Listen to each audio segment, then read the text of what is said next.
Thank you. I haven't done anything yet. But the show is going well. It is unusual to be a summer show to begin, particularly for old master paintings, to begin at the end of July and then to run into the fall when everything gets busy. But perhaps you saw some of the reviews in the newspapers and the New Yorker, etc. And if you get the New York Review of Books, that has just come out this week with a review of the Frans Hals show. And this is something of a miracle that the New York Review actually reviews an exhibition while the exhibition is still on. They specialize in doing it about a month later. And Sanford Schwartz, I've been reading reviews by him in the New York Review for about 25 years. And I don't know if Mr. Schwartz is in the audience, so I will be careful what I say. But I have always had some reservations about his take on particular exhibitions. He's one of these people who goes in looking for what he wants to see, and when he doesn't see it, he thinks that you made a mistake. But he refers to the cogent and witty essay by Walter Liedtke, so my estimate of Mr. Schwartz went up this morning when I read the review. Today we're talking about mostly the collection of Frans Hals in the Metropolitan Museum, and of course the artist himself. And one of the leitmotifs of the exhibition, and I will try to stick to it a bit today, are the misconceptions about Hals. He has been something of a figure of legend for 19th century painters, and actually biographers going back to Haubrock in 1718 already was telling stories about Hals that were based on his pictures. For example, if Frans Hals shows a man drinking in a bar, well, this is because that was Frans Hals's daily experience. So he tells this tale, and you could call it the Peter Bruegel syndrome, where already Peter Bruegel was supposedly carousing with peasants, and this is how he was able to represent them so well. It didn't occur to critics in the 18th century that this might be using the peasant of the 16th century as a kind of topos for mankind in general. And here we have in the former title of this picture, Janker Ramp and his sweetheart, a typical misunderstanding about the nature of Dutch art. He is called Janker Ramp. Janker means young sir. And of course, we have Yonkers up in New York, and it basically, it would translate into English something like milord. So this is a minor nobleman. And there was a Peter Ramp in one of the civic guard pictures. It's actually the one which is reproduced actual size in the foyer to the exhibition. And he vaguely resembles this character, who in fact is just a type.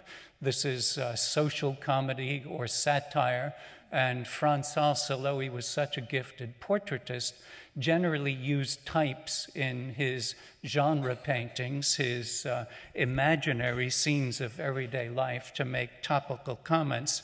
So in the 19th century, this, in the mythology of Courbet, Manet, Monet, and more especially art critics of the time, the man who goes out and represents the real people, the stonebreakers by Courbet, or the milliners in a scene by Degas, etc. Well, this is Frans Hals going to the local tavern, meeting a guy named Ramp with his sweetheart, and this is how they behave, and joie de vivre, etc.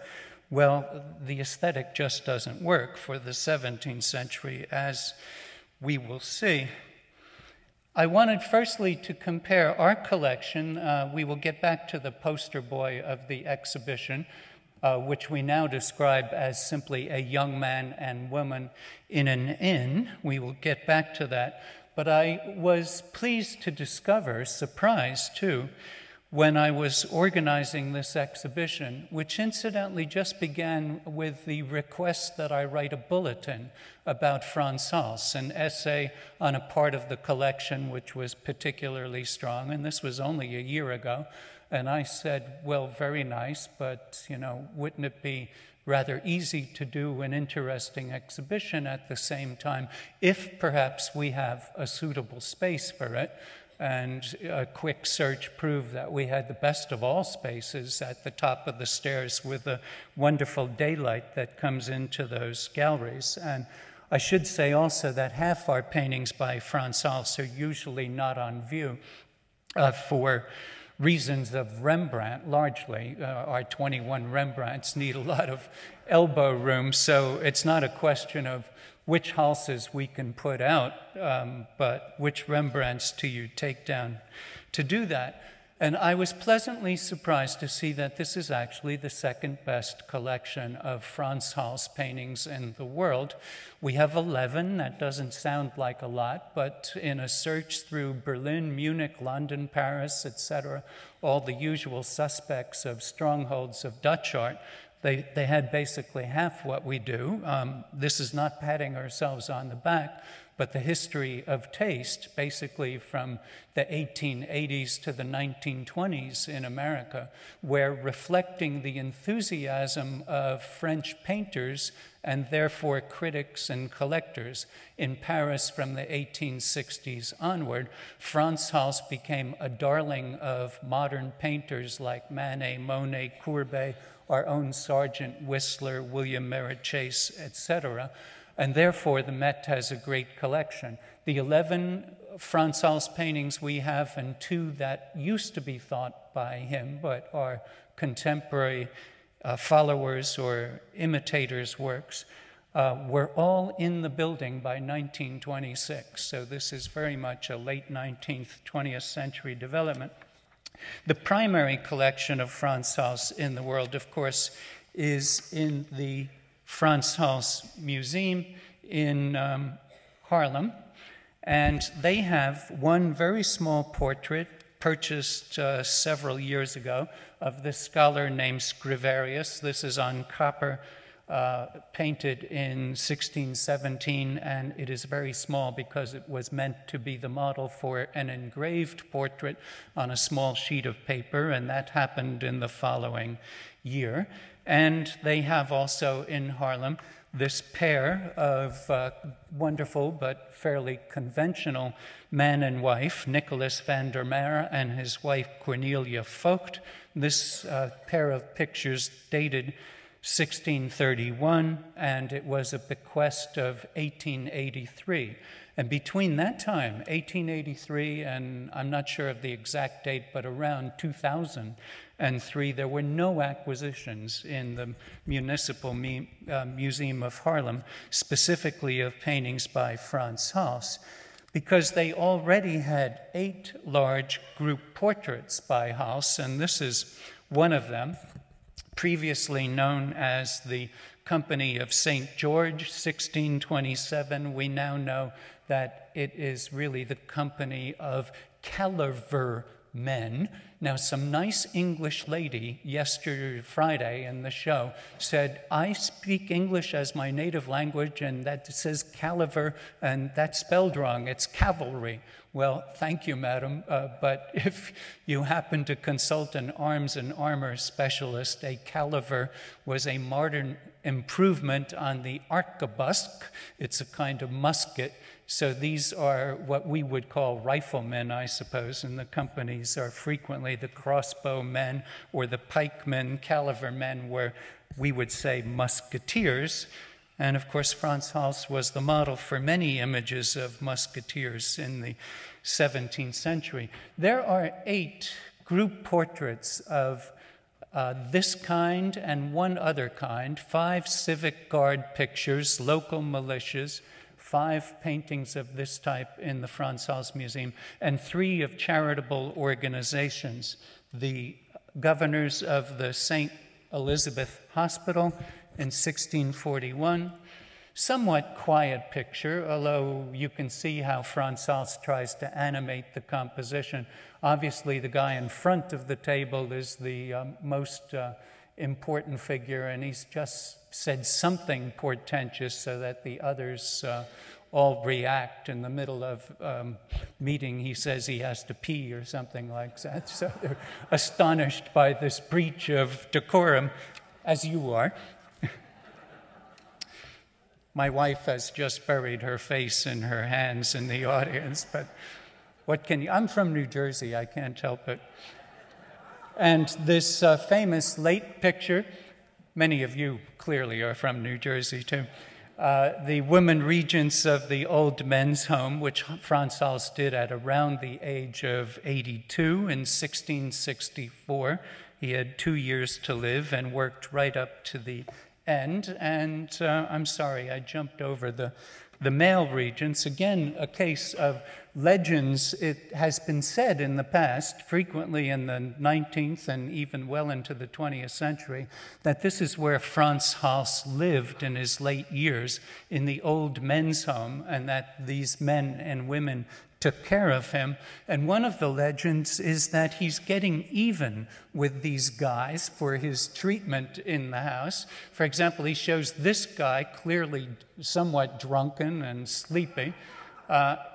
The people who come up with these stories are unfamiliar with the fashionability of, for one, the tipped hat. At a rakish angle like this middle-aged man is actually wearing his hat in a rather fashionable way.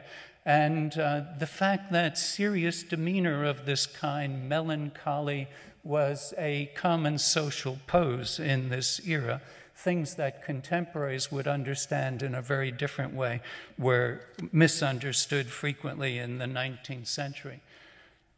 To summarize, there are 8 large paintings of this type in the Frans Hals Museum, and no one out of the country of the Netherlands will ever have or ever did have pictures like this, with 2 really obscure exceptions that I needn't tell you about. I can't even remember the artists' names, and I do remember about 600 Dutch painters' names. But these works were painted for institutions that were part of the city government, and when they went defunct or were replaced by other city agencies, the paintings became property of the city government. So these Frans Hals pictures are actually owned by the city of Haarlem and always were owned, and no city is going to sell its patrimony of this caliber. They finally opened a municipal museum in 1862, and shortly afterward, painters from locations like Paris and London started going to the Municipal Museum, which shortly later became, in Frans Hals's honor, the Frans Hals Museum, but it has many other pictures besides Frans Hals. And also Rembrandt's Night Watch in the Rijksmuseum is actually owned by the city of Amsterdam, like the other group portraits, and on loan for the ages to the Rijksmuseum or whatever the local museum is. So Haarlem really has a much greater collection than we do by the yard, by the sheer amount of painting that Frans Hals did. But it's really striking that they have no pictures like this. The famous Laughing Cavalier of 1624 in the Wallace Collection, London, which, by the way, never lends its pictures by the terms of its bequest. But this painting is probably one of the 2 or 3 most familiar paintings by Frans Hals in the world. Again, Laughing Cavalier. He's not laughing, he's discreetly smiling, and he's not a cavalier, which implies a horseback rider. He is a young gentleman, probably a bachelor, to judge by the embroidery of love motifs on his very fancy jacket, and he has the gilded pommel of a horse, that is not a horse, of a sword. You can just see the handle here. So he is quite an important and fashionable young gentleman. And Frans Hals, incidentally, reuses that pose in our own picture of a man named Douste van Voorhout of 1636. I would like to come back to that in a moment. We have 4 so-called genre paintings in the Metropolitan Museum. Scenes of everyday life. Genre simply means category, a term from the 18th century which is stuck to pictures of this kind, and it sort of suits them because there are so many different kinds of genre paintings. Our own Merry Company of about 1616, and again, Jonker Ramp and his sweetheart on the right. These are 2 Altman pictures. Benjamin Altman gave them at his death in 1913, the founder of B. Altman and Company, America's first department store. The young man with a lute on the left is also an Altman picture of about 1625. And the smoker is a gift of 1887 by the Met's president, along with 2 other paintings by Hals. The Met's president, Henry Marquand, who was very close to John Singer Sargent, William Merritt Chase, J. Alden Weir, some of the most modern of the American painters at the time. I'd like to tell you a little bit about Hals, and actually we only can tell you a little bit about his biography because the first document that we have of Frans Hals dates from 1610, and he gives his age at that time, and that's the only way we can extrapolate his birth date, which must be about 1582 or 83. So when he joins the Painters Guild in Haarlem in 1610, he's already 28 years old. And that makes him something of a mystery since painters at this time frequently joined the guild by the age of 20, and you really wonder what Frans Hals was doing earlier than that. We know that his parents were from Antwerp, originally from Mechlin in the cloth trade, but they moved to Antwerp, and then, of course, due to the Spanish oppression, Belgium, what we think of Belgium today, then the Spanish Netherlands, and the insistence on Catholic worship and deference to the Spanish king in the 1580s, so many families fled the great port city of Antwerp, which was like the New York in terms of trade and culture throughout the Netherlands, whereas Brussels would be the Washington, the court city where the government was. And I suppose I should just, this of course is an image of Frans Hals at about the age of 50. It's an old copy in our collection of a lost self-portrait. And here is Amsterdam, and just a bit to the west of it is Haarlem near the coast, and then you go down to The Hague and Delft and Rotterdam, the great port there, and then drop all the way down to here, Antwerp, and then finally south of Antwerp is Brussels. And this river goes into Antwerp, the Scheldt River, from the North Sea, and made it the greatest trading port in Europe until the Dutch, in their captured territory here, blocked off the access to the sea of Antwerp, and Amsterdam took over as the greatest port in Northern Europe and flourished a great deal, along with many refugees who, either for religious, that is Protestant mainly, or economic reasons, fled north to cities such as Haarlem and Leiden, which were important for the cloth trade and other kinds of manufacturing, very much middle-class towns. If we just look at these 2 photos that I picked almost at random off the internet, we're looking on the left from the tower of Antwerp Cathedral at the great Renaissance town hall of Antwerp, built in the Renaissance style in the 1550s, facing a monumental square. And this is one of the Antwerp mansions. It happens to be Rubens' house that he built for himself, and this part is the big studio where he cranked out those monumental altarpieces. And we're looking at only 2 small fragments of this bustling international port city, and compare Frans Hals's Haarlem in this painting of the 1680s by a painter named Gerrit Burkheide. That's the town hall of Haarlem, and the meat hall to the extreme left, and we're looking from the direction of the cathedral. It looks very much like this today, and it's very impressive, but it is comparatively small. You might say provincial and simply middle class, rather than the many noblemen and patrician people who lived in Antwerp and provided a market for Rubens, Van Dyck, Jordaens, who mostly work for the great church, the Catholic Church, which needed so many altarpieces after the destruction of the iconoclastic outbursts, Protestants rioting and destroying works of art, and of course for the court figures and wealthy merchants of the Spanish Netherlands. We do know that Frans Hals was, or that is, we are told by a contemporary, that Frans Hals was a pupil. Now let's see, my pointer is not working for some reason. Okay. He's going to reset it. With you in a second. Okay, there'll be. Frans Hals is said to have been a pupil of Karel van Mander, who was this great painter in Haarlem who left the city in 1603, died in 1606. So it is likely that Frans Hals worked with him, and around the age of 20, which would be normal to end your tuition, was independent. But what he was doing between 1603 and the very first pictures that we have of about 1613 or so is something of a mystery. Here is Karel van Mander on the cover of his book, which is a description of the Flemish and Dutch schools of painting. And here is a typical painting by Karel van Mander of about 1600, the countenance of Scipio. It's about 8 feet wide. Now, who buys this kind of picture?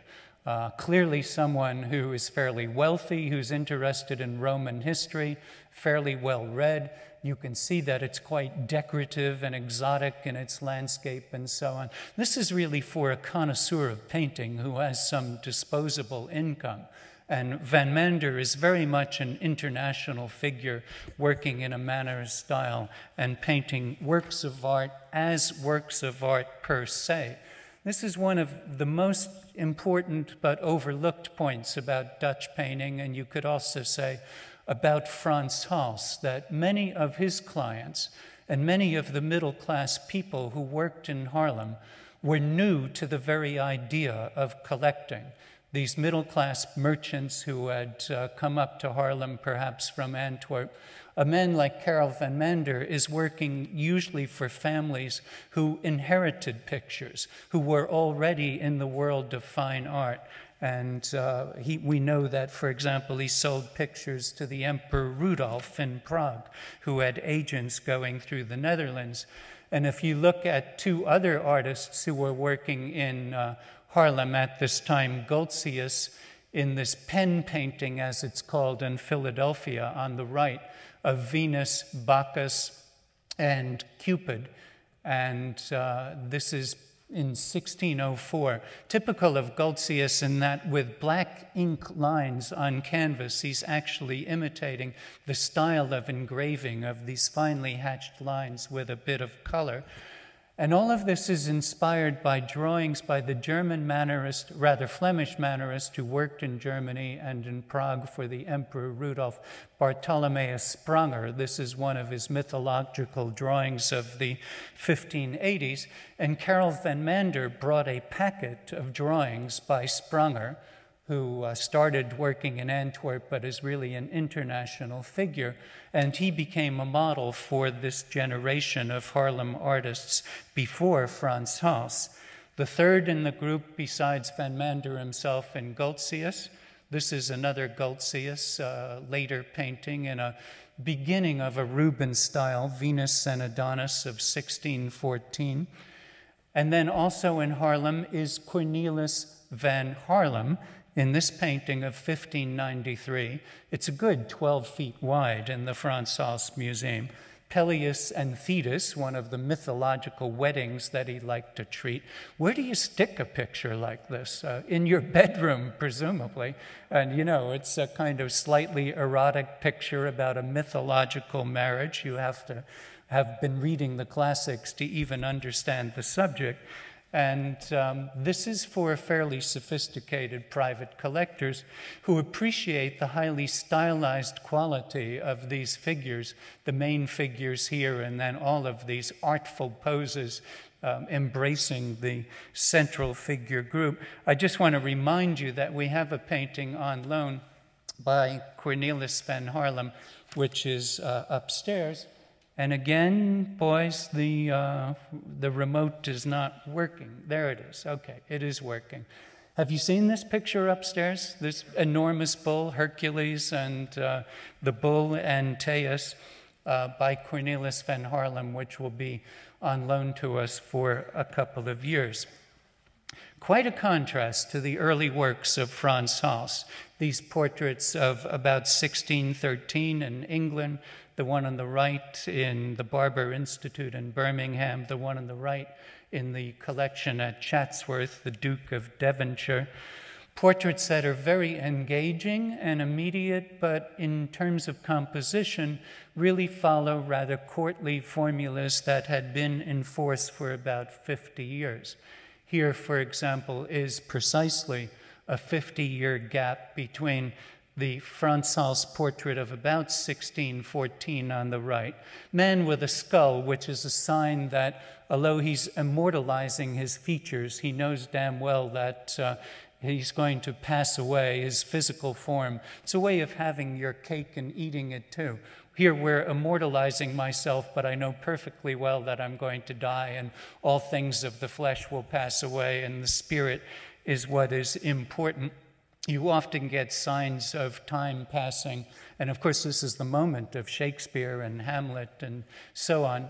You get that in this period, and in a few startling examples, a man holding a skull. The painting on the left is by Antonio Moro, who was the court painter to Philip II, and before him the Emperor Charles V in Madrid, but he's no Spaniard. He is in fact Dutch. He's Anthony Moore from Utrecht in the northern Netherlands, who traveled a great deal, who was aware of the new works by Titian. This is a portrait on the left of an Utrecht goldsmith in 1564. And the sense of animation ultimately comes from northern Italy and innovations from Titian and his circle.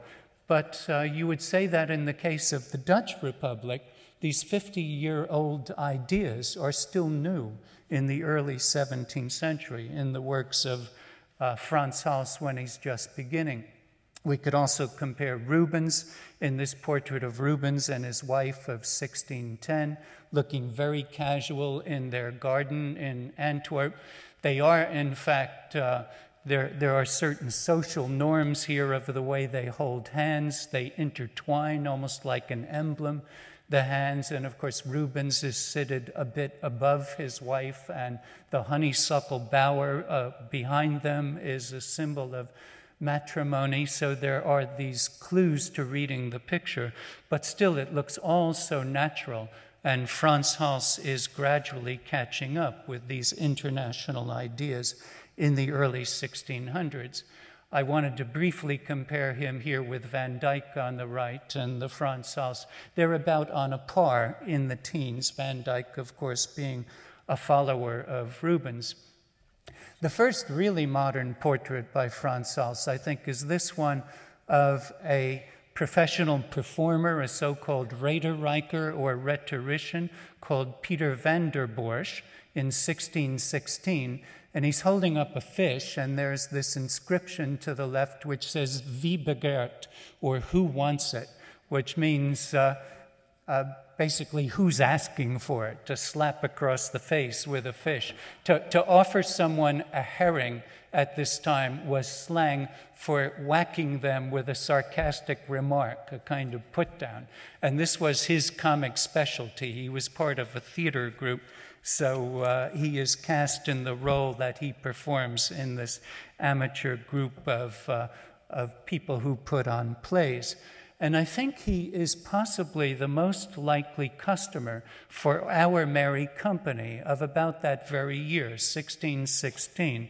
The so-called merrymakers at Shrovetide or Lent, what the Dutch call vastenavond, which means fasting eve. And I guess in English, we know best by the French term Mardi Gras, thanks to New Orleans and Tom Jones and floats and so on. This is the blowout feast before Mardi Gras. Benjamin Altman bought this picture around 1905, and it came with his bequest in 1913. The picture about 1616 is not something you could hang in the ordinary Dutch home. It is filled with rather naughty details, not as naughty as the person who owns the cell phone, but naughty details like this really rather provocative reference to the young lady's virtue here. And to the other side is this man named Pickled Herring. And this is Hans Wurst with a sausage dangling from his hat. Recognizable figures from the comic stage. Pickled herring is identified by what looks to me like smoked herring and a couple of eggs which are busted. Now, anything that can be read as a reference to male anatomy, like these limp sausages in the bowl at the bottom of the picture, can be taken as such, including the limp bagpipe over here, which is a comment on the amorous potential of pickled herring. And similarly, I'm not making this up, I'm just telling you about, about Dutch culture. Eggs, for some reason, refer to male anatomy and usually stand for virility, except when they're busted, and then it's the opposite of that. So this is really a rather naughty picture in reference to this overdressed young woman who any Dutch person of the time would call a Flemish floozy from Antwerp, who wears these colorful embroidered jackets and impossibly ornate lace collar. And this is a painting that must have been done for one of the Rederijkers, the rhetoricians or members of a theater troupe in Haarlem, or for their organization, perhaps hanging in their meeting room. When Benjamin Altman bought the picture, it had recently been altered, probably so that he would buy it. All of the cartoonish figures in the background had been overpainted. This is an old black and white photo from 1905, and it's overexposed. The most interesting bit is the way the finger here has been transformed into the top of a cane, and the shaft painted on the picture surface. So suddenly Hans Wurst looks like a rather dapper gentleman holding a cane. And thank God somebody did that to the picture, or it might not be in our collection today. In terms of style, this painting, the Merry Company, of about 1616 is the most Flemish-looking Dutch picture I can think of until, say, the 1630s or so. It's surprising for a Dutch picture. And what I mean by that is the intensity of the color, the primaries of blue and red and the mixtures of green, the loose brushwork which swirls over the surface, and the busy motion of the pattern. This is really Baroque painting, and ultimately it comes from Italy. It reflects the early Baroque in Italy, people like the Carracci and to some extent Caravaggio, and it essentially conceives of the picture surface as something you decorate with a design in the tradition of Raphael, Michelangelo, and so on. It is an artwork with a surface and elegant movement, or in this case, dramatic movement.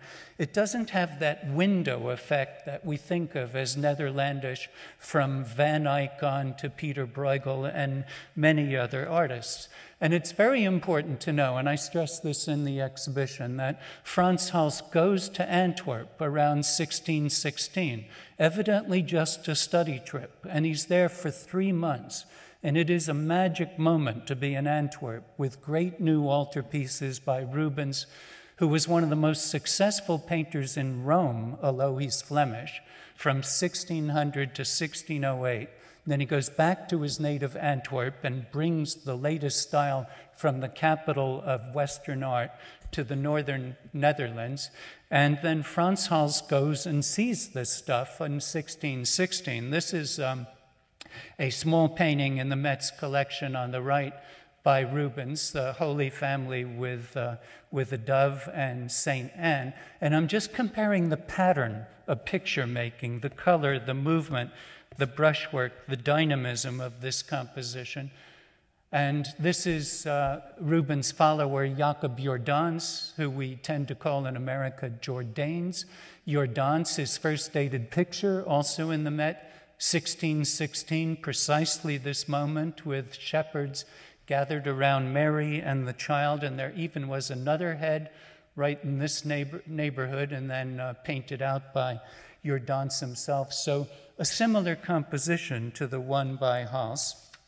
And the brushwork on the surface, which of course you should better see in the exhibition, and all of this local color and flashing highlights and forms packed closely together is a very Flemish thing for a Dutch painter to be doing. I compare in the exhibition two works in the third room of the show. This study heads by Rubens of about 1610. Rubens would paint life-size heads like this one on the right of 1609 or 10 from a model that he considers useful for historical or biblical figures. So this guy with the beard, we know in Rubens' work, modeling as Abraham from the Old Testament, Neptune in a mythological picture.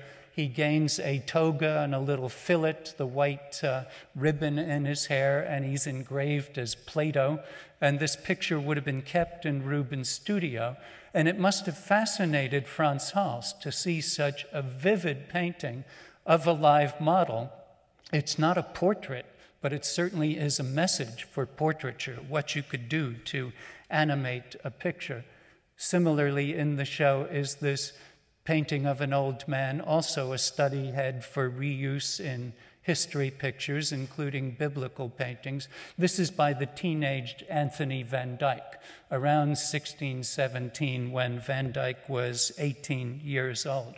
So Frans Hals is looking at these models of brushwork and impressionistic touches and taking this idea home to his native Haarlem.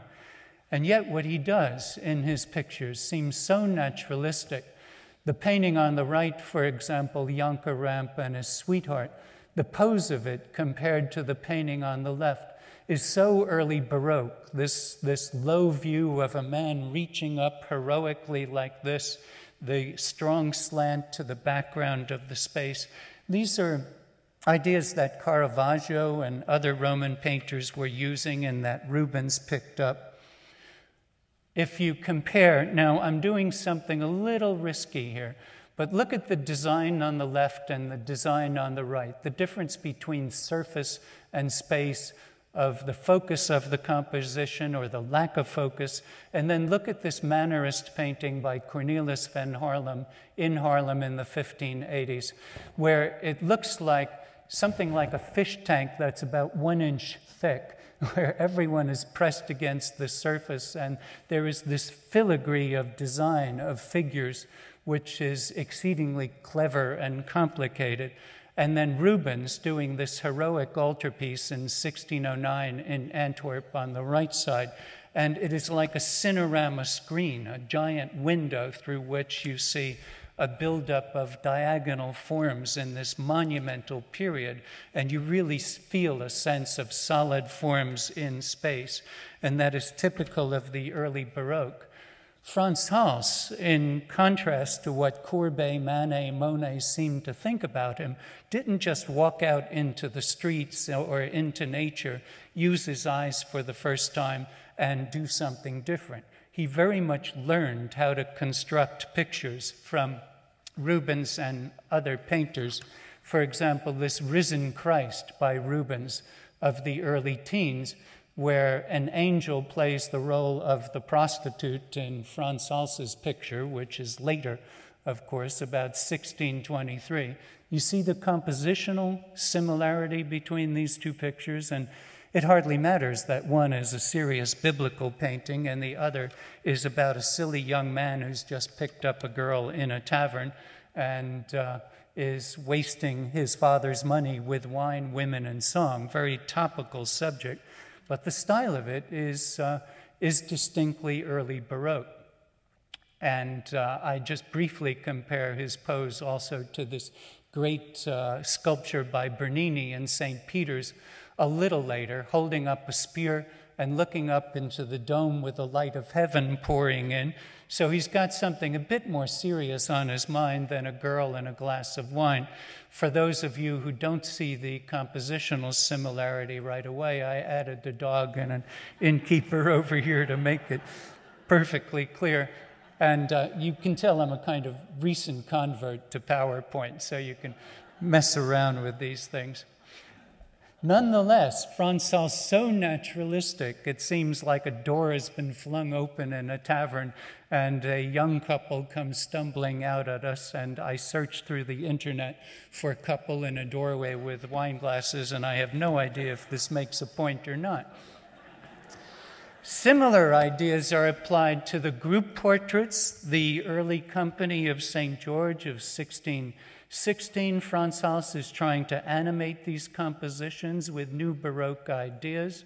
This is his first great group portrait, and you can compare it to an earlier example of the same thing, Cornelis van Haarlem, despite the fact that he is that highly imaginative Mannerist painter, comes up with what looks like 16 guys in a large elevator who don't know each other. And in Frans Hals, all it takes basically is a guy who's whacking a turkey with a knife in the center of the picture to sort of animate the composition. Hals doesn't really look back to paintings like that one so much as he does to engravings of biblical and other subjects. For example, right in Haarlem, this was engraved, mankind awaiting the last judgment, biblical picture, which is an analogy to contemporary society. People actually in 16th century Venetian dress.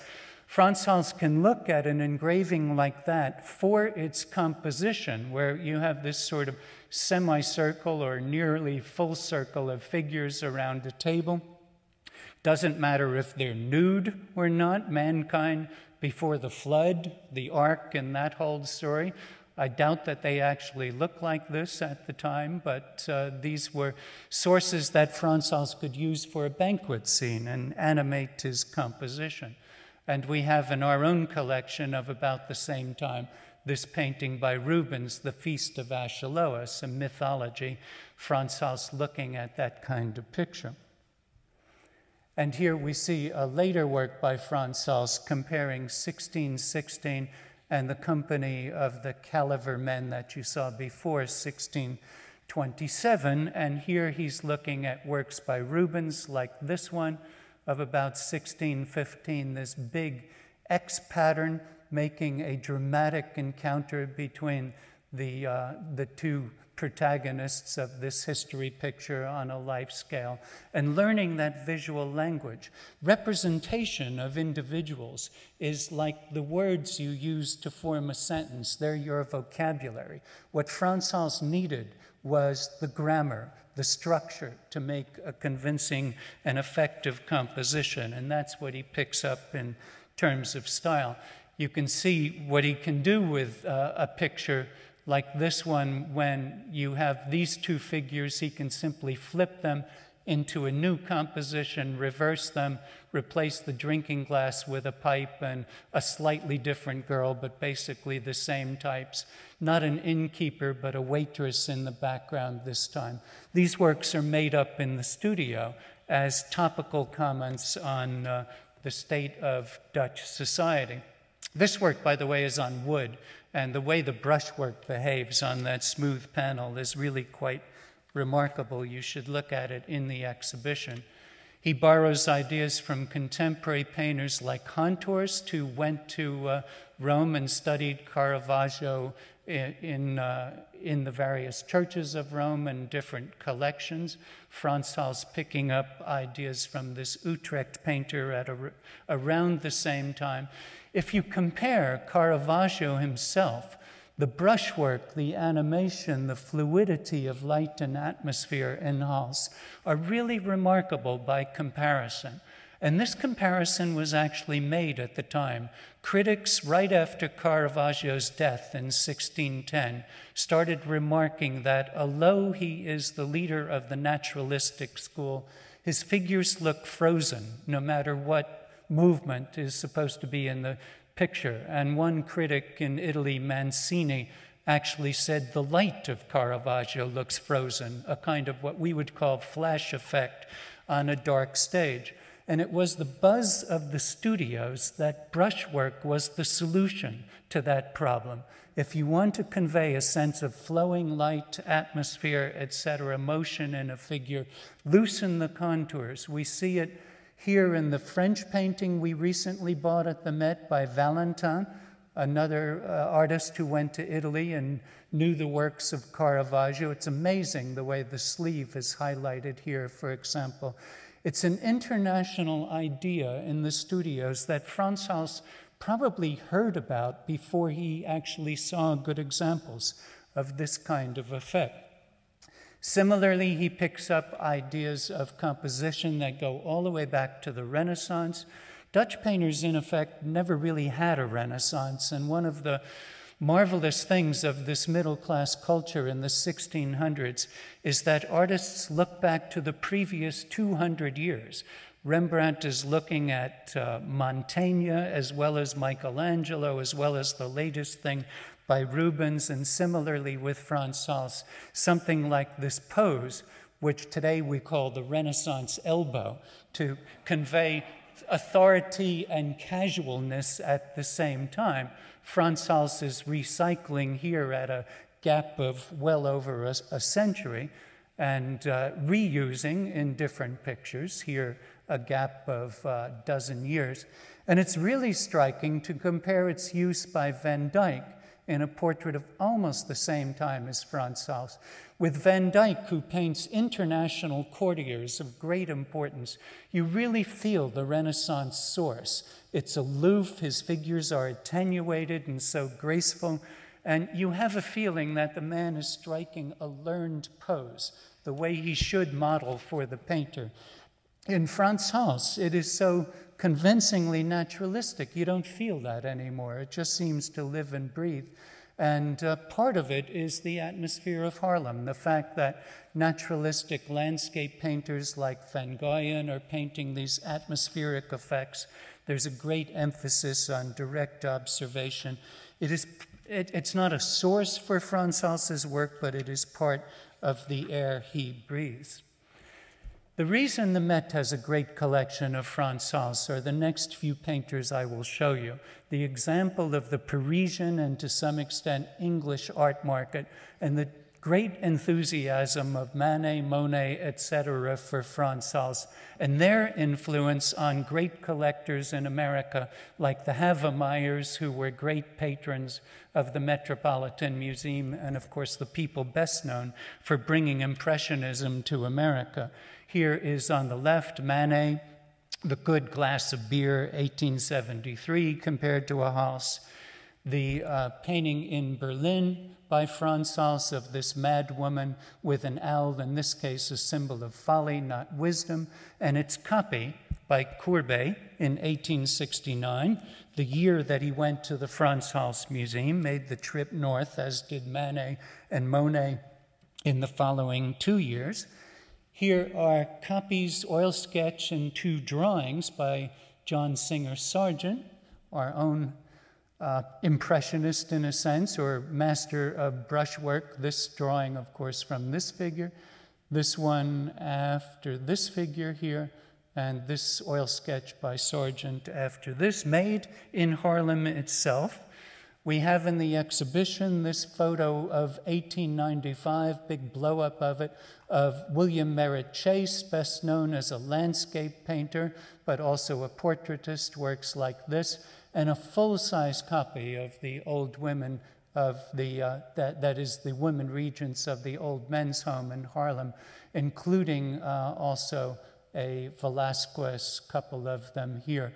This painting now lost, but a copy that Chase actually made in Haarlem. Another view of the studio stuffed with Orientalist paraphernalia and so on, and a big print after the Mali Baba is here on the wall. And I think in the Met's collection, to my surprise, it's not a Manet, a Monet, etc., which is the best example of the 19th century response to Hals. But this man from Ohio, who therefore wasn't able to pronounce his own name correctly, Robert Henri, but he was known in his day as Robert Henry, and he came to New York and became a major painter here of the Ashcan School and painted this picture in Haarlem in 1907 with a class of his own students, where he was telling them that there were two models to follow. That was nature and Frans Hals. So Frans Hals is seen as a man of the people in the 19th century, a man of nature, a man who just used his eyes, and you really feel that in various fisher folk paintings like this picture, which used to be in the Brooklyn Museum. The main reason we borrowed it is that it's part of New York collecting history. It was given by the president of the Brooklyn Museum around 1900 to his own museum, and they sold it in 1967 under the mistaken advice of a Dutchman who thought it was more Hals than Hals. It's a brilliant painting by Hals and just lives and breathes with a landscape by him as well as the figure. But it is much more complicated than that. What Frans Hals achieves in portraits like this, not simply in terms of light and modeling and a sense of movement, but of substance and description of materials and so on. His imitators and 19th century emulators just get the surface, the brushwork. The sense of form and a figure in space is something very difficult to achieve when you're doing those fugitive effects at the same time. And Frans Hals did not paint quickly. There is no analogy between swordplay, as has been said, and the way Frans Hals would dash out a picture. To place strokes which both function as movement and light and atmosphere and a description of fabric and solid form at the same time is quite an achievement. Especially nice is this suggestion with a few blurred brushstrokes of the sheer linen revealing the black costume underneath. But all of that you can admire in the show. You see it again and again, the brilliant brushwork, but at the same time, the wonderful sense of character, the real sense of different fabrics of a solid figure in space. And you even see it on a tiny scale. These two very small pictures, they're about 5 inches high in the exhibition, reveal the very same technique that Frans Hals uses on a big scale. And you know he's bending over a tabletop with a fine brush to do these portraits of the scholar Scriverius, and the first man to mention Frans Hals in print, Samuel Amsing, holding his History of Haarlem.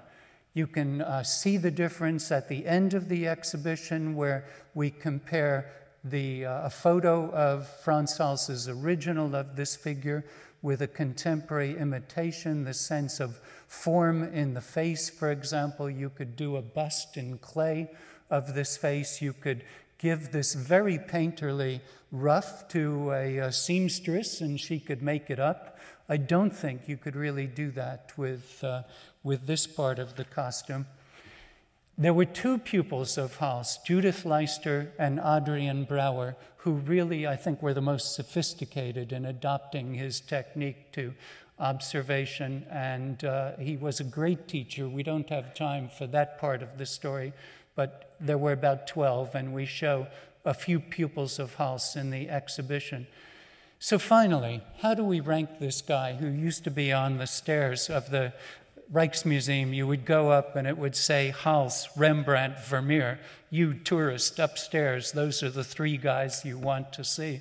I think today, although in the 19th century for many painters, Hals was number one in their estimate. To be fair, Vermeer to the lower right was only beginning to be discovered at this time, and Rembrandt perhaps too serious, too profound for the themes that people like Courbet, Manet, Monet, etc. wanted to address. But I think Because it is so easy to describe painters who solve problems and who convey profound messages or have an air, as in the case of Vermeer, of mystery, of something inexplicable. When you can problematize an artist and show great themes that have been conveyed in some human and modern way, then that makes a bigger impression on us than a person like Frans Hals. By comparison to these two painters, he almost seems a bit easy. And I think we really have to get over that you consider Frans Hals facing an individual like this, conveying a sense of character, a sense of his physical reality, doing that for the client and for their family posterity.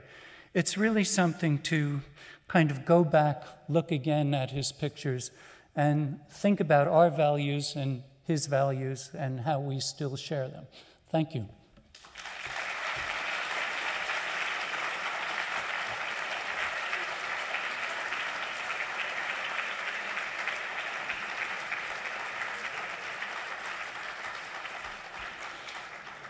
Now, for the sake of time, I know that some of you have to go, others will be coming in, but we're going to go right into our second lecture on Frans Hals by Chris Atkins.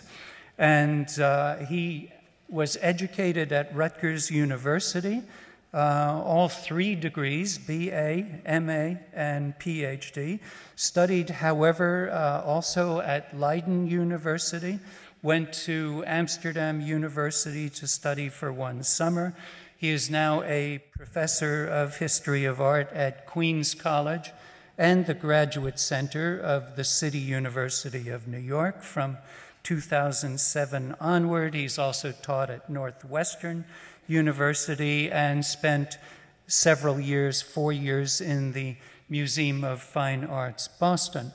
I was attracted to Chris's work when I started writing the Met Bulletin. He wrote a very important essay for me and for Frans Hals Studies in 2005, Frans Hals's Virtuoso Brushwork, in a collection of essays on painterly virtuosity, published in the Netherlands. But now, shortly, is it still true, Chris? Book coming out pretty soon in English from Amsterdam University Press, which will be called The Signature Style of Frans Hals, Painting Subjectivity and the Market in Early Modernity. Christopher Atkins.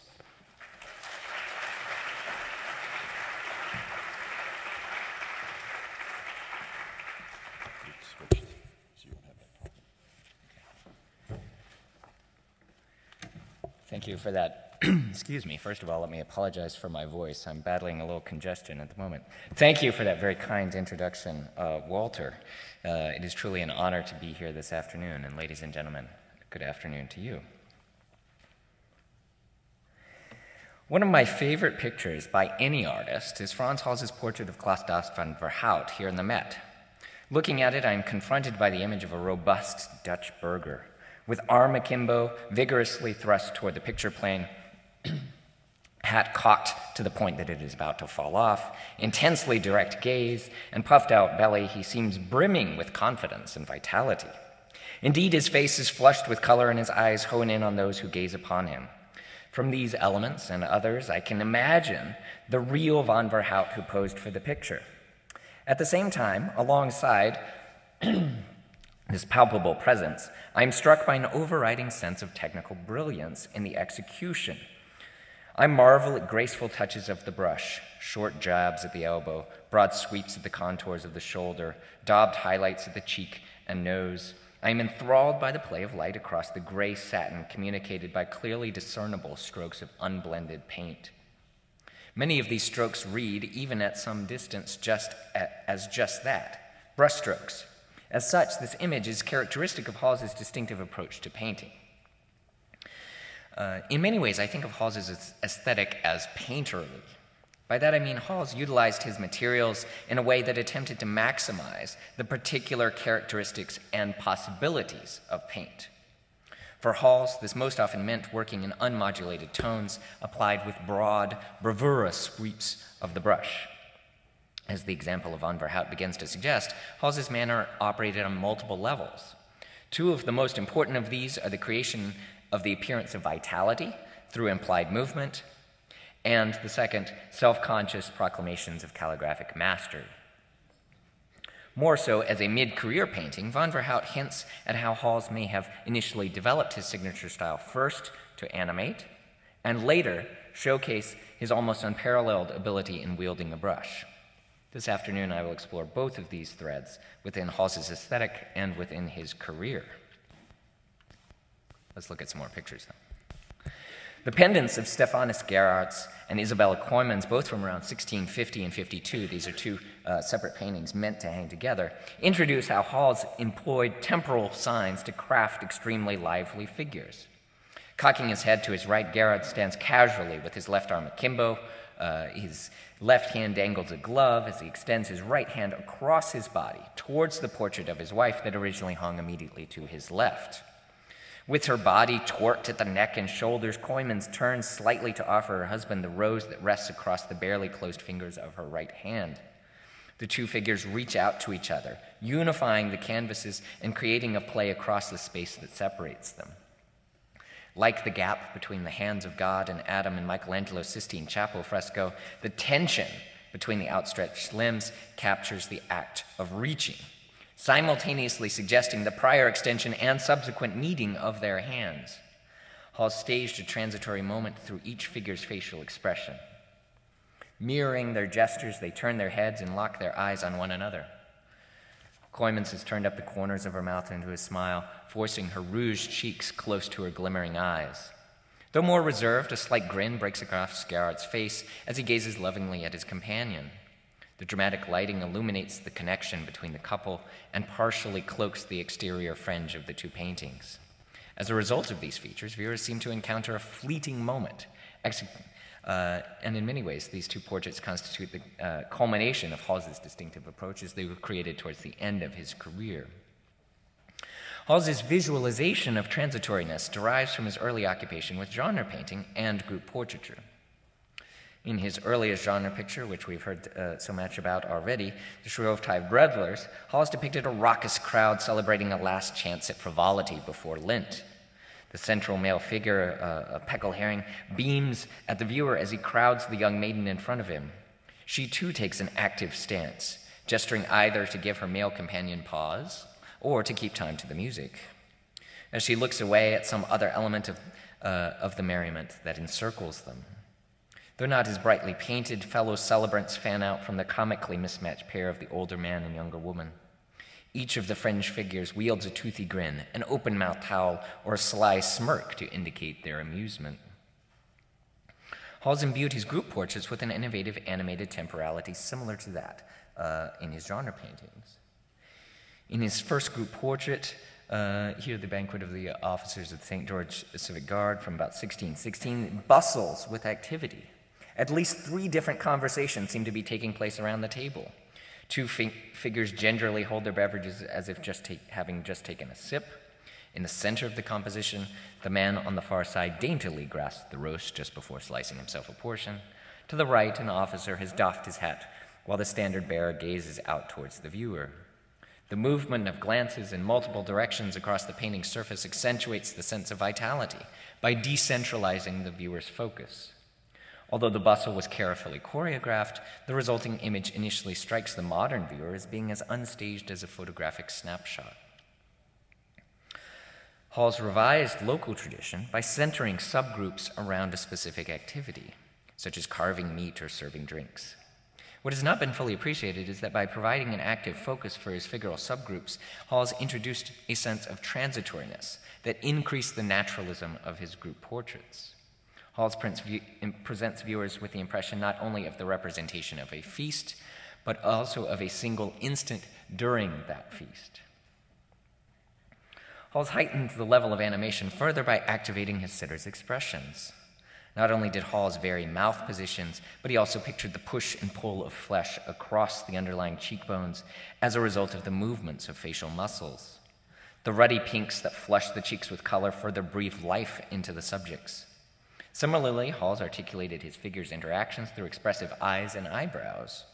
In total, these details complement the figure's animated gestures and create a coherent sensation of catching the figures in a transitory moment. The effect is all the more remarkable as Hals and his contemporaries had never seen true stop-action imagery like snapshots produced by the photographic cameras. The lively, in-the-moment qualities of Hals's group portraits and genre paintings eventually informed similar mechanisms in his individual portraits. Although he continued to produce relatively stiff portraits through the mid-1620s, he began to picture greater vitality and momentary temporality in pictures like his seemingly transitory portrait of Isaac Massa, dated 1616. Seated, Massa hangs his right elbow off the chair back while holding his forearm out and across his chest. A branch of holly dangles from his two-finger grip. He turns his head to the right, nearly in line with his right shoulder. His pose replicates that of Nicholas van der Meer in Hals's portrayal of the St. George Civic Guard Company from 10 years earlier. In the middle, van der Meer twists his head to the right so that his face engages the viewer, although the rest of the body is perpendicular to the picture plane. While Massa actually holds the same pose as van der Meer, Hals rotated Massa 1/4 turn. Rather than focusing outwards to the viewer, Massa's pupils sit in the right corners of the eyes as if they are following something occurring to his right. The overall composition creates the impression that Massa had not been placed in this pose by the artist, but that he has turned to address someone standing outside the boundary of the picture. Even his mouth appears to open as if in mid-speech. Though not showing any teeth, Hals divided Massa's lips with a thick, dark line suggesting an open mouth. Marriott Westerman has argued that Hals's liveliness and temporality appealed to patrons and consumers because these features enabled the artist to render sitters more naturally and distinctly.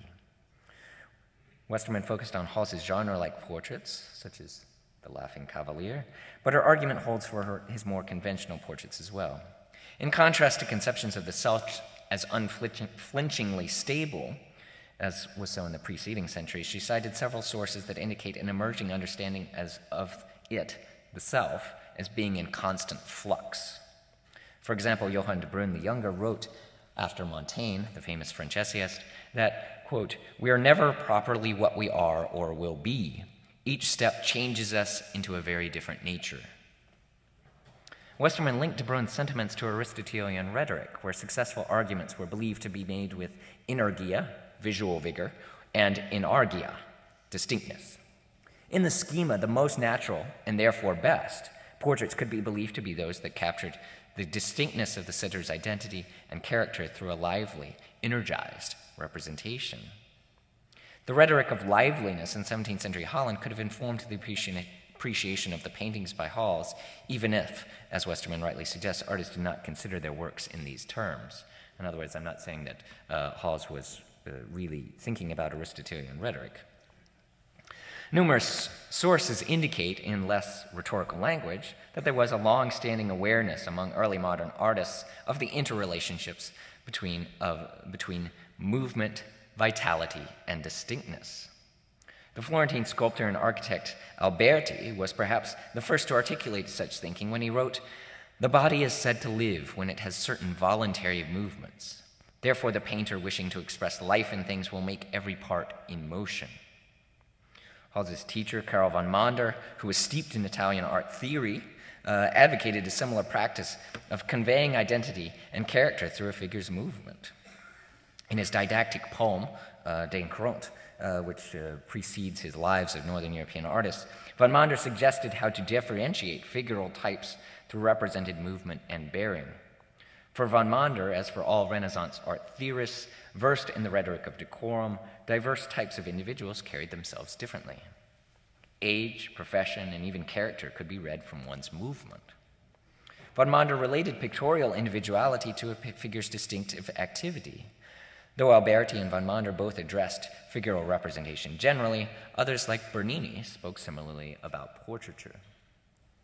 Bernini proclaimed, "If a man stands still and immobile, he is never as much like himself as when he moves about. His movement reveals all those personal qualities that are his and his alone." Similar conceptions can be found in Dutch in the treatises of the Latin scholar Franciscus Junius and the painter-writer Samuel van Hoogstraten. Both authors supported portraitists who rendered the movements of the soul, because doing so imbued their painted figures with a sense of liveliness. Junius's and van Hoogstraten's positions recall those of Pliny when he wrote that Polygonatus of Thasos, quote, first contributed many improvements to the art of painting, as he introduced showing the mouth wide open and displaying the teeth and giving expression to the countenance in place of primitive rigidity.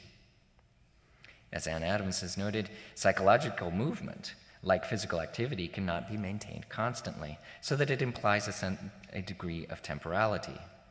In this way, all these artists and writers communicated a perceived relationship between activity, liveliness, and portraying a sitter as distinct.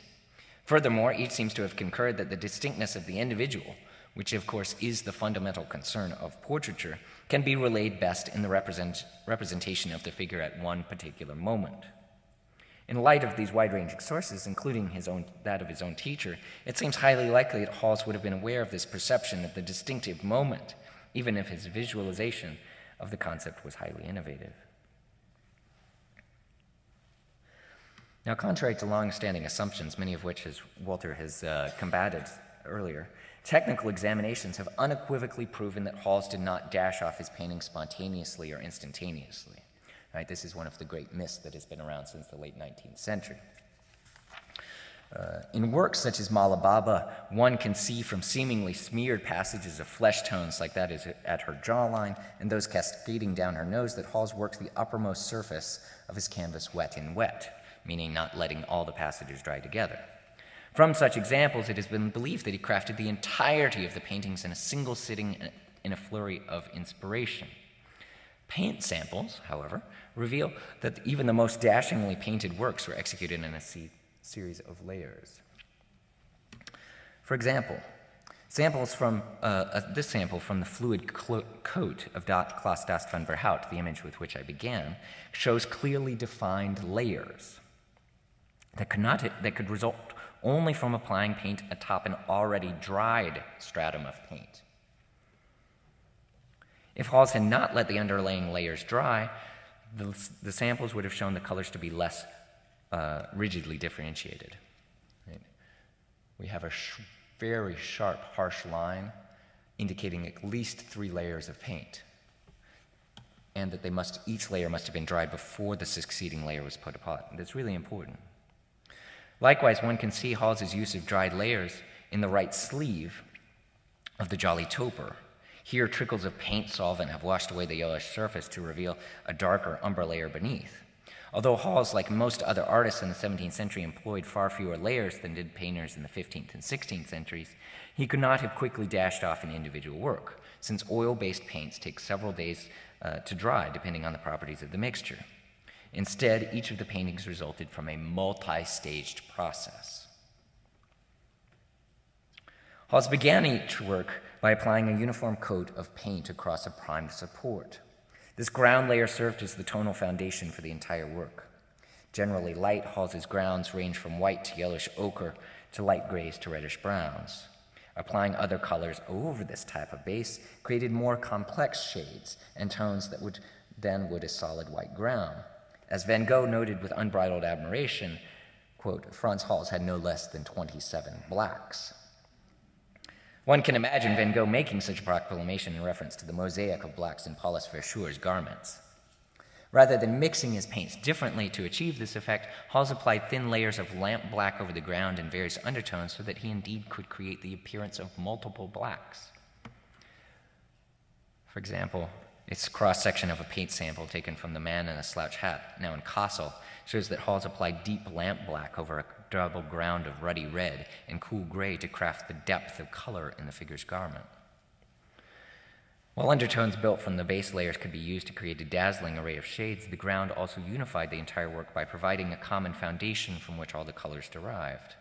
This was especially true from paintings made with Hals's open technique of the late 1620s and 1630s.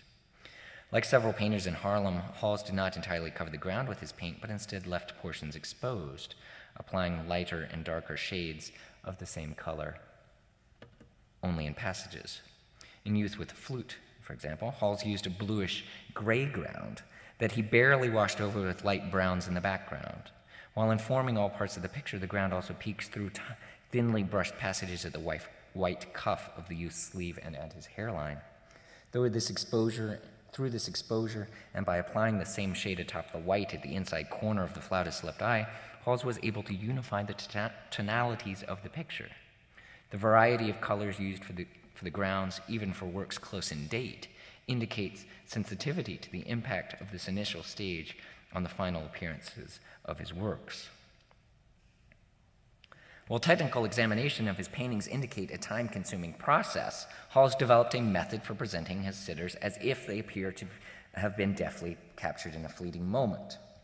Right, so he has a time-consuming process, but the pictures themselves, the final products, look as if they could have been dashed off quickly. Hals deviated from his underpainting and slight repositionings of hands, minimal redefinitions of silhouettes, and reductions of the size of men's hats. Rather than label these changes pentimenti, Ella Hendricks and Koos Leve van Halm consider these changes to be the result of a more pragmatic process. Indeed, Hals had little need to make dramatic changes because he did not set the contours of the image until the final surface layer. These are kind of dark, but I hope we can see them. In the pendant portraits from about 1645, now in the National Galleries of Scotland, now we're going to hone in on the man here, one can clearly see that the sharp black contours of the torsos and shoulders overlap the background. You can really make out the lines. You can see that they are separate strokes. This is what I'm trying to say here. The exposed fringes of these marks indicate that they were applied after those that appear on either side of it. By refraining from locking in the final shapes until the end of the process, right? So amongst the last things that he does is apply the contours, the outlines of the figures. Hals allowed himself the flexibility to respond to his sitter's movements. While this did not allow Hals to alter the composition of his picture in their entirety, he could have used the flexibility to render a sitter's subtle, distinctive shifts in posture and gesture. As a result, he could better convey a sitter's vitality. In addition to setting the contours, Hals's uppermost layer of boldly unblended brushwork intrinsically suggests activity. Frequently of a different shade than the shape being framed, Hals rarely fused his contour strokes with the remainder of the picture from the 1630s onward. In his attempt to characterize the essential features of Hals's autograph oeuvre, Mao van Dantzig noted an inherent dynamism in these distinctly springy strokes. Van Dantzig's remarks recall those of Heinrich Wölfflin, for whom Hals was an exemplar of the painterly approach. In his binary opposition of the linearity of the Renaissance to the painterliness of the Baroque, Wölfflin defined painterly works in part by their animation. Quote, "The aim of the painterly style is to create an illusion of movement." End quote. That active vitality that Walter began to introduce us to a little while ago. Wölfflin found that even though Hals's marks disrupted the tangibility of his sitters, his strokes, along with his sensitive modeling, imbued his works with an unrivaled vitality.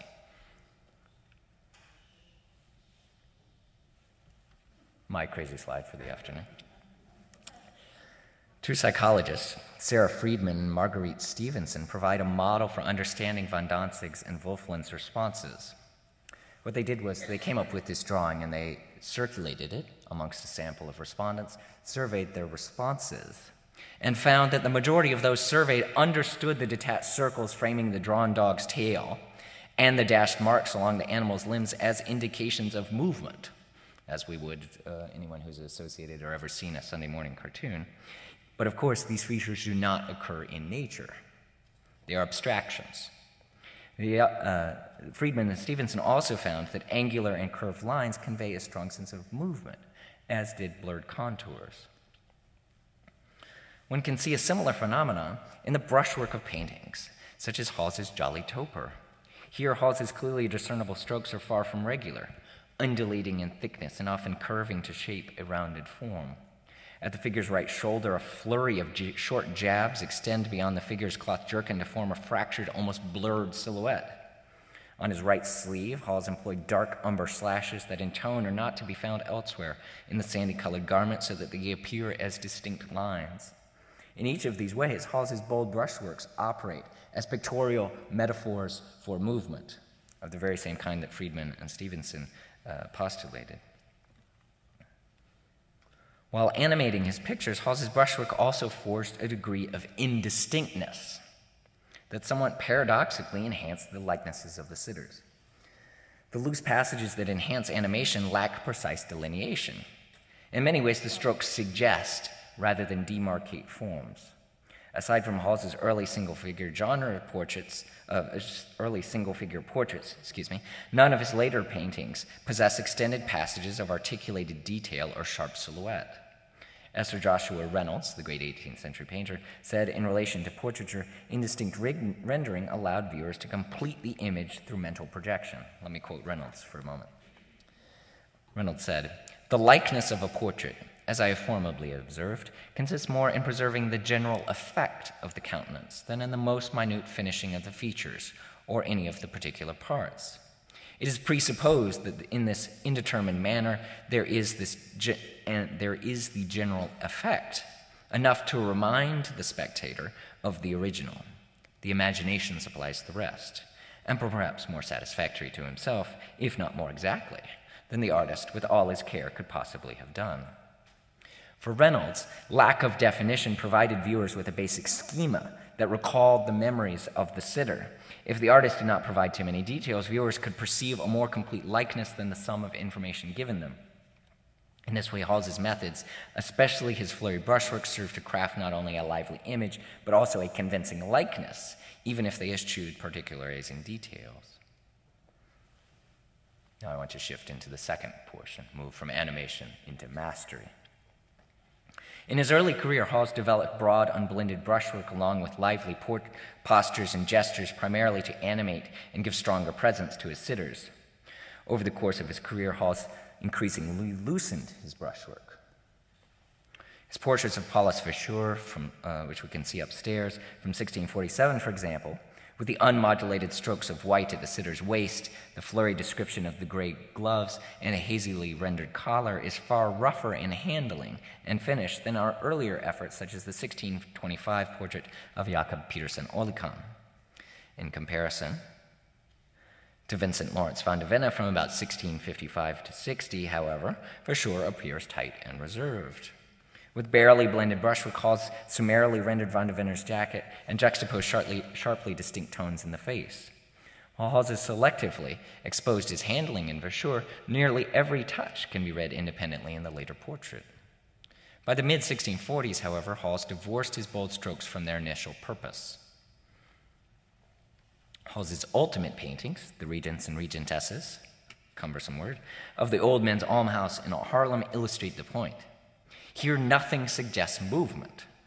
Hands do not appear mobile, nor is there any activity underway other than posing for a portrait.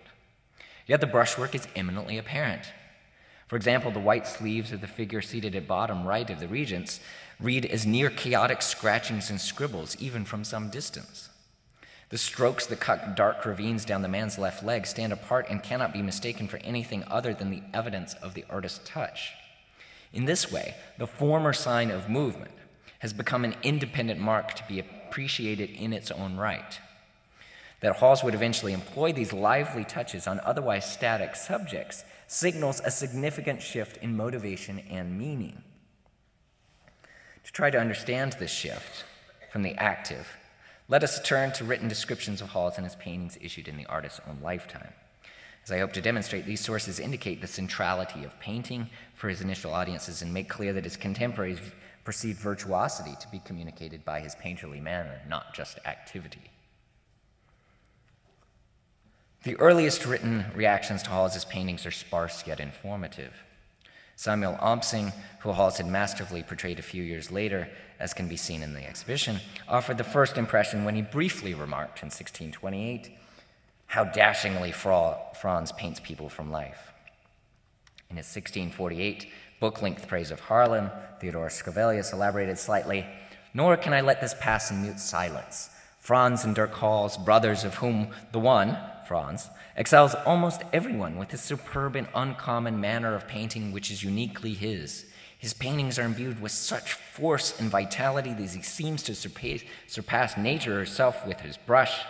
This is seen in all his portraits, so numerous as to pass belief, which are colored in such a way that they seem to live and breathe. Both Opsing and Trevelyan focused on Hals's act of painting.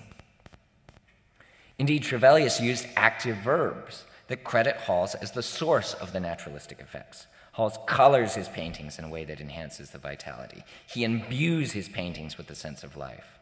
Trevelyan further emphasized Hals's agency by noting the uniqueness of his manner. Even Opsing's laconic adulation employed the active verb paints. Later authors remained focused on Hals's execution, employing the word rauw, or rough, to describe his works.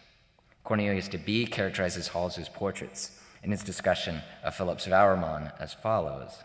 Wouwerman studied with Frans Hals, who is still living in Haarlem, a marvel at painting of portraits, which appear very rough and bold, nimbly touched and well composed, pleasing and ingenious, and when seen from a distance seem to lack nothing but life itself. More verbose than the Haarlem historians, de Bie credited Hals's touches with the success of the artist's rough and bold works. Now, rauw, or rough, was a loaded term in 17th century art discourse. A lot of these terms for naturalism, really, we have to understand, meant more than just what they sound like. Jan Emmons first showed that rauw and its antithesis, net, or smooth, were not arbitrary terms, but were based on art theory. Together, they defined divergent opinions about how artists applied their paint and finished their paintings.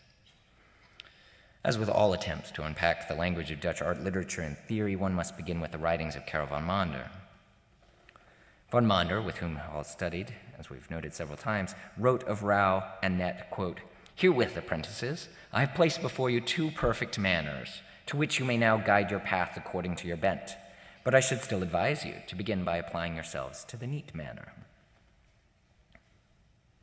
In the passages immediately preceding this one, van Mander praised Titian's rough strokes, but recognized the inability of his followers to successfully replicate these touches. Therefore, van Mander did not advocate that the young painter should paint smoothly because such a method was inherently superior, but because it was easier to execute. Just as Titian began working neatly early in his career before adopting a bolder method, a young artist would not have yet honed his skills adequately to try his hand at rough painting. Samuel van Hoogstraten provided the most extensive discussion of rauw in 1678. He devoted a chapter to it in his book, Introduction to the Esteemed Art of Painting. Van Hoogstraten established net and rauw, neat and rough, as opposite stylistic poles that reflected the duration of time that an artist labored over a painting. The ancient artist Protogenes, who was known for toiling excessively over each of his works, and Leonardo da Vinci, who in van Hoogstraten's mind supposedly spent 4 years painting the Mona Lisa, appeared as the examples of net painters. At the other extreme stood the rauw painters, the ancient painter Antithetus and the more recent past Tintoretto, who in van Hoogstraten's judgment began well but failed to bring their works to suitable conclusions. Between these two antipodes, van Hoogstraten advocated moderation. An artist should dedicate enough time and attention that his painting appeared well finished, but not work at it so long that it appeared overwrought. Van Hoogstraten's identification of rough paintings as somewhat unfinished appears to be a widely held conception, as various sources describe sketches, as rauw. Van Hoogstraten encouraged the use of a rough sketch as a preparatory in the painting process, and we find many other instances where this happens. Indeed, many finished paintings by Hals resemble sketches. In light of the complete lack of preparatory drawings by Hals, Willem van Bode, in the late 19th century, remarked that Hals did not need to draw because his painting style was that of a draftsman, due to its reliance on individual strokes to define forms. A portrait such as that of Vincent Lawrence van der Venne recalls drawn studies, like this one by Holtzius, his townsman of a generation earlier, that display a carefully crafted face and a summarily rendered body. Goltzius drew the head in detail down to a series of flourishes that marked each strand of the figure's hair. Below the collar, Goltzius laid only wiry outlines and cursory hatching to shape the hands, arms, and torso. Likewise, while Hals opted not to blend the tones that make up van der Venne's flesh, he devoted more attention to the face than he did to the rest of the composition. Through a subtle evocation of lighting and coloring, he defined the form and texture of the sitter's features. Van de Venne's jacket, on the other hand, barely reveals the shape of the body beneath. Atop a broad brown midtone, Hals dashed sweeps of dark umber to mark shadows and strokes of a lighter yellow umber to give highlights. Aside from the right shoulder, where Hals used graduated tones to mold volumes, the body lies flat. The left arm and shoulder are broadly rendered. Like Goltzius, Hals tapered the degree of finish from a relatively precisely rendered face down to a barely delineated body. Hals's practice of refusing to set contours into the final stage, which I explored earlier, which we can also see in the Van de Venne, where he blocked in the white collar with a dark umber, literally drawing the borders of the flurried mass of the lighter tones. Similar marks are also visible along the edge of Van de Venne's left arm and shoulder, clearly separating the body of shadowed browns from the muted background. Deviations visible through pentimenti are a common feature to sketches, drawn and painted as the sketch functioned as an avenue where the artist could work out his ideas before undertaking the final project.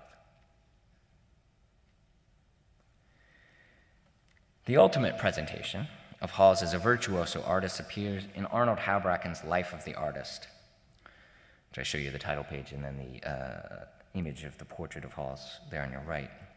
In this, the first extended treatment of Hals, one finds an elaboration of each of the qualities that earlier authors had remarked upon: sketchiness, association with revered masters of the past, and mastery derived from his unique method. Published in 1718, Houbraken's text relayed the author's perhaps classicist or early 18th century perspectives, but it was also informed by the traditions developed during the previous century. Houbraken's image of Hals is a synthesis of 17th century perceptions forged from the ongoing discourse on rough painting, a discourse in which Hals participated in. One of the central elements of Houbraken's Life of Hals is the artist's encounter with Anthony van Dyck. According to Houbraken, Van Dyck traveled to Haarlem specifically to visit Hals. After learning that Hals was not at home, Van Dyck located him in a tavern. Without revealing his identity, Van Dyck convinced Hals to paint his portrait. Returning to his studio with Van Dyck, Hals quickly completed the picture. As Hals had made painting look so easy, Van Dyck asked if he could test his hand at portraying Hals in return. Only when Van Dyck turned his canvas around for Hals to see did Hals recognize that he had been in the company of the famed Flemish master. Hals purportedly proclaimed, "You are Van Dyck, for none but he could do this." Van Dyck then attempted, unsuccessfully, to entice Hals to join him to London before taking leave of Haarlem, with Hals's portrait of him in hand.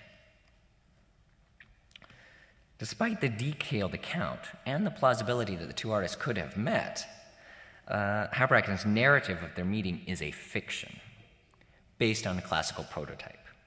As neither Hals nor Van Dyck scholars have succeeded in identifying the portraits created during their encounter, or in unearthing any other evidence that substantiates the veracity of Houbraken's tale, the reasonable conclusion is that such a meeting never occurred. The contrivance of the Hals-Van Dyck encounter becomes clear when one reads it in relationship to the competition between the antique painters Apelles and Protogenes that immediately precedes Houbraken's Life of Hals. When you read Houbraken, which is an assemblage of Life of Hals, the section of Hals actually begins with what I'm about to follow with, which is this tale of Apelles and Protogenes. After learning of the fame of Protogenes, Apelles traveled to Rhodes to meet his counterpart. Once in Rhodes, Apelles visited Protogenes' home only to find the artist absent. Sound familiar by this point? Rather than leaving a note, Apelles drew a single line that told the housekeeper to tell her master that he who had come to call had drawn the line.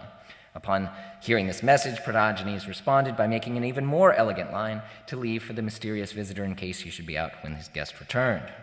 Indeed, Apelles called again when Protogenes was away. This goes on for a little while. They go back and forth. When confronted with the last stroke, Protogenes exclaims that it must be the work of Apelles, for only he could have left such a masterful touch. In addition to the common trope of one master seeking another anonymously, Houbraken's account of Hals and Van Dyck's meeting shares with the classical one, again that immediately preceded it, that even concealed identities are revealed in works of unmistakable mastery. The Apelles-Protogenes tale was first recorded by Pliny, but put forth that one line could be considered superior to another. Neither Apelles nor Protogenes made more than a single stroke as proof of his artistry. They were not required to conceive of an image or even replicate a part of the natural world. They were judged only upon the dexterity of their individual marks. In this way, the most basic element of artistic execution, not conception, was the subject of their contest. By repeating this battle of individual strokes at the fore of his description of Hals's life and work, Houbraken conditioned readers to contemplate the virtuosity of Hals's manner. Hals and Van Dyck supposedly painted each other's portraits rather than render solitary brushworks, but like Pliny, Houbraken was interested in the artist's handling. Houbraken wrote, Van Dyck had great respect for Hals's art and often said later that if he had blended his colors a little more delicately or thinly, he would have been one of the greatest masters. For regarding control of the brush or the ability to conceive a portrait to so fittingly render the essential features, heights, and depths with a touch of the brush without tempering or change his equal was not to be found.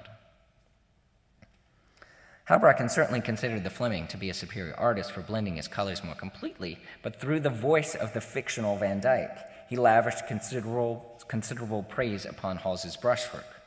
Van Dyck regretted that Hals's strokes were not more completely fused, but each individual mark, in itself, was a work of pure mastery. In this light, Hals's individual touches appear comparable even to those of the esteemed masters of antiquity, Apelles and Protogenes. Houbraken devoted further attention to Hals's individual touches when he wrote, quote, "They say it was his custom to lay his portraits on thick and wet, only applying the brushstrokes later with the words, 'Now to give it the master's touch.'" In so doing, Houbraken fictionalized Hals's process to align the artist with the paradigm of rough painting. With few exceptions, Hals did not apply his paint thickly. In order to make use of underlayers and colored grounds, as the midtones in the final image, Hals brushed the paint thinly, frequently leaving his grounds partially exposed. Furthermore, a high ratio of pigment to binding media would have provided a paint too stiff to perform the fluidly swift dashes that were central to Hals's artistic conception. Houbraken's description rather mimics von Mander's portrayal of Titian's method as both wet and thickly applied. Von Mander noted that Titian worked directly on the surface without first drawing the composition so that he painted, quote, "wet with good judgment." Similarly, despite the directness of his manner, von Mander described Titian's paintings as being covered with layers of color, and there's imponderably much effort in them. As in Deby's advocation of viewing Hals's works from afar, invoking von Mander's widely read description of Titian's technique linked Hals to his highly esteemed Venetian predecessor. I'm not saying that Hals saw Venetian painting. That's up for debate, but I think that there was this conception that the two of them were somehow related or comparable. According to the image of Hals's process that Houbraken put forth, Hals's thick underlayers precede the artist's self-conscious application of the master's touch. While he laid in his contours towards the end of the painting process, Hals's uppermost highlights might be what Houbraken defined as the master's touch. By definition, highlights heighten the illusion of convexity by representing those passages that are closest to the light source and the picture plane.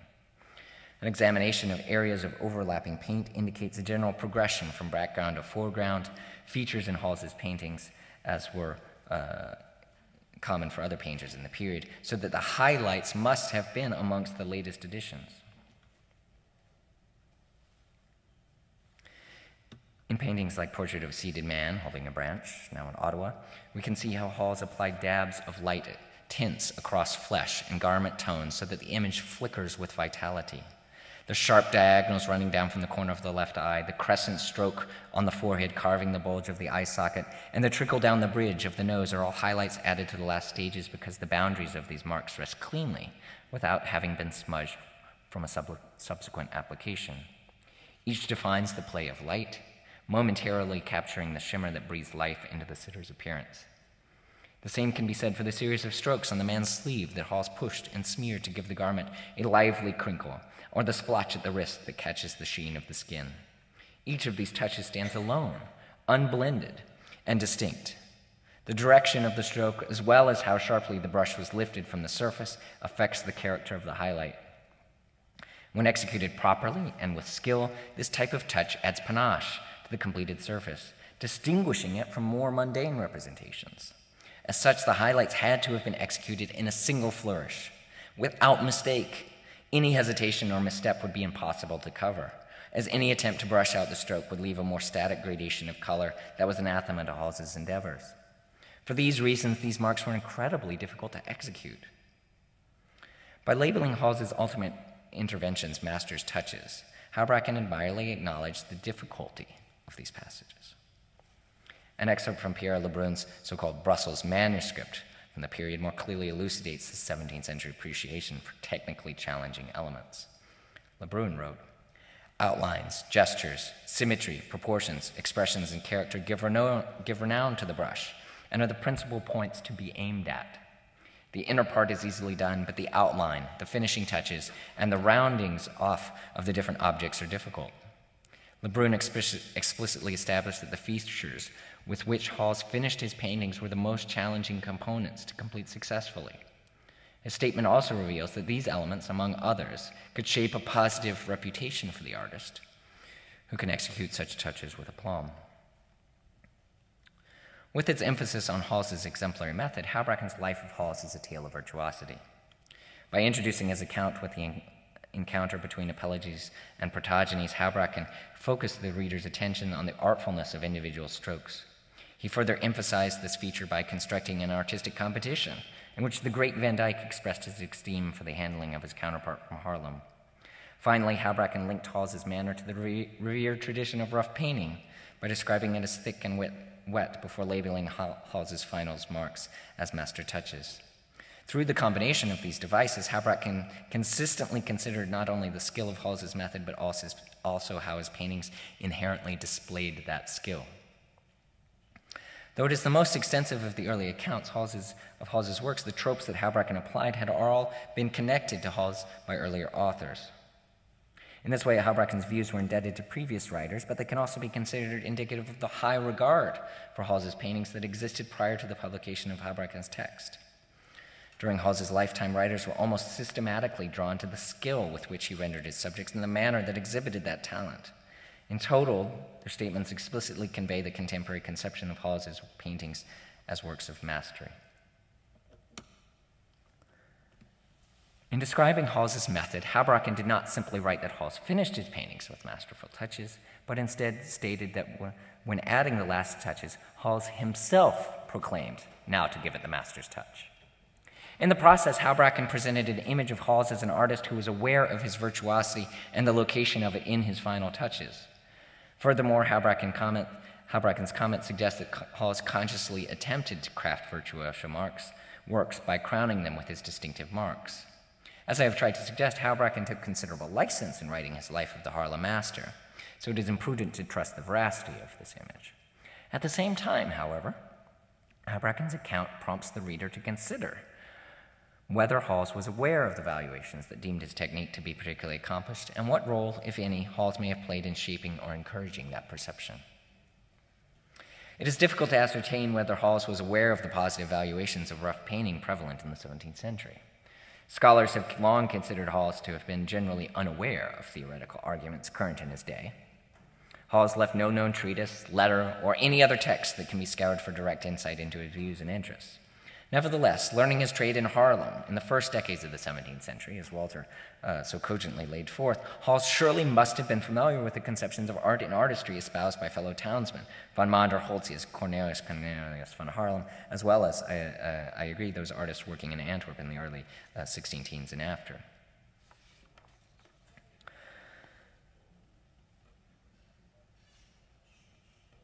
But these are all leading conjectures to a certain extent. Nonetheless, Hals's paintings themselves suggest that he may have responded to the general appreciation of rough painting. The gradual decrease in finish over his career suggests that Hals sought to make the virtuosity of his own blended strokes more apparent. The rough manner that we associate with Hals blossomed in the master genre paintings from the 1620s and 1630s. In these works created for the open market, Hals experimented with painting his pictures with broad, unblended brushwork. This method contrasted with the more subtly massaged gradations Hals employed to replicate his sitter's lush fabrics in the commissioned portraits of the exact same period.